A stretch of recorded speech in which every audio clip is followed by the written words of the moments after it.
Hi, இன்னைக்கு ஒருத்தருக்கு key rice எப்படி பண்ணுறது அப்படிங்கிறத பார்க்கலாம். இதுக்கு நான் 1/2 கிளாஸ் அரிசி எடுத்து ஊற வச்சுருக்கேன். ஒரு பெரிய வெங்காயம், 1/2 தக்காளி, அதுக்கப்புறம் 2 பச்சை மிளகாய் கீறி வச்சுருக்கேன்.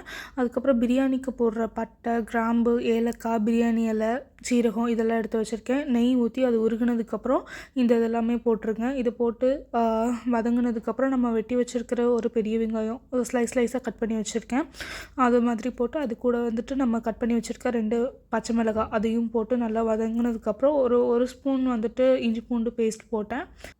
அதெல்லாம் வதங்கினதுக்கப்புறம் அது கூடவே நம்ம கட் பண்ணி வச்சுருக்கிற 1/2 டொமேட்டோவையும் போட்டுட்டு அது நல்லா வேகிற வரைக்கும் விட்டுருங்க. அதுக்கப்புறம் நான் கொஞ்சமாக புதினா கட் பண்ணி வச்சுருக்கேன், அதையும் அதுக்குள்ளே சேர்த்துட்டு தேவையான அளவு உப்பு ஆட் பண்ணி நல்லா வதங்க விட்டுட்டேன். இப்போ இதெல்லாம் நல்லா வதங்கினதுக்கப்புறம் நம்ம ஊற வச்சுருக்கிற 1 கிளாஸ் அரிசிக்கு 2 கிளாஸ் தண்ணி ஊற்றி அதையும் இது கூட சேர்ந்து மிக்ஸ் பண்ணிப்போம்.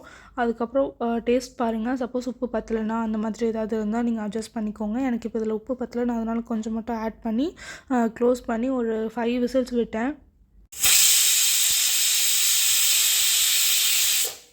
அதுக்கப்புறம் அது ப்ரெஷர் ரிலீஸ் ஆனதுக்கப்புறம் அது மேலே லைட்டாக கீ போட்டுட்டு மிக்ஸ் பண்ணி விட்டுட்டு சாப்பிட்டு பாருங்கள். சூப்பரான கீ ரைஸ் ரெடி ஆயிடுச்சு.